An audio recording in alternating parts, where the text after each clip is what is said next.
Namaste and welcome, dear friends. Today, we enter a subject that has often been misunderstood, misused, and even distorted for political or racial purposes, the word Aryan. For many, the word Aryan has been trapped in debates about race, lineage, and history. But Sri Aurobindo, the great master of yoga and philosophy, saw it in a completely different light. To him, being Aryan was not about one's blood, skin, or heritage. It was about a state of consciousness, an inner movement of the soul towards truth, light, and immortality. He reminds us that words like Aryan, Dravidian, or any such label are secondary. What truly matters is the spirit. The Aryan is one who lives nobly, who strives towards higher ideals, who refuses to be bound by ignorance, and who aspires always for something greater. Let us journey together into Sri Aurobindo's profound vision, exploring what it truly means to be Aryan, not in history, but in our daily lives, in our choices, and in our spiritual path. The Sanskrit word Arya comes from the root meaning noble. In the Vedas, an Arya was not identified as a race, but as a seeker of truth.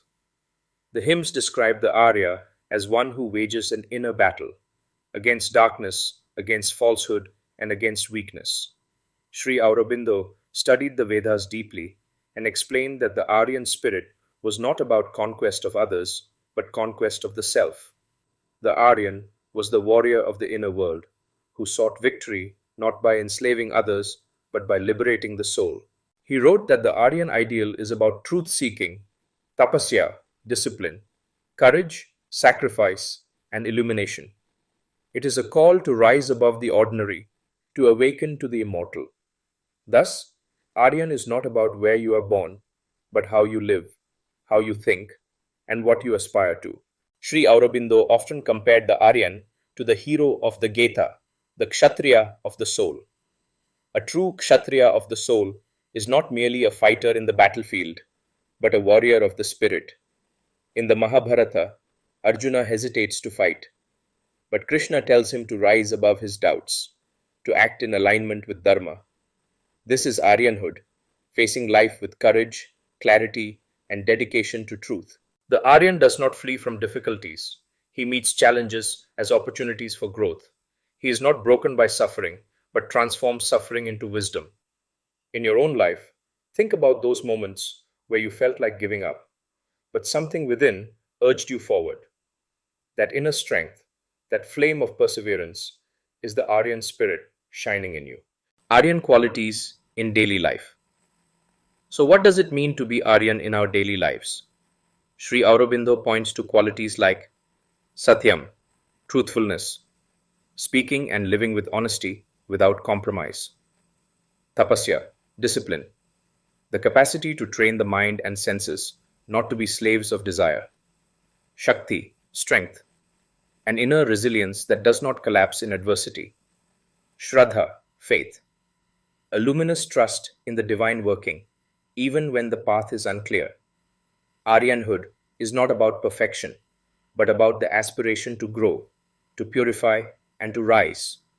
Every time we choose truth over falsehood, discipline over indulgence, courage over fear, we embody the Aryan path. Let us recall some inspiring examples. When Sri Rama left his kingdom to honor his father's word, he was Aryan. When Nachiketa, a young boy, faced Yama, the lord of death, with fearless questions about immortality, he was Aryan. When Buddha renounced luxury to seek enlightenment, he was Aryan. Sri Aurobindo himself lived this spirit.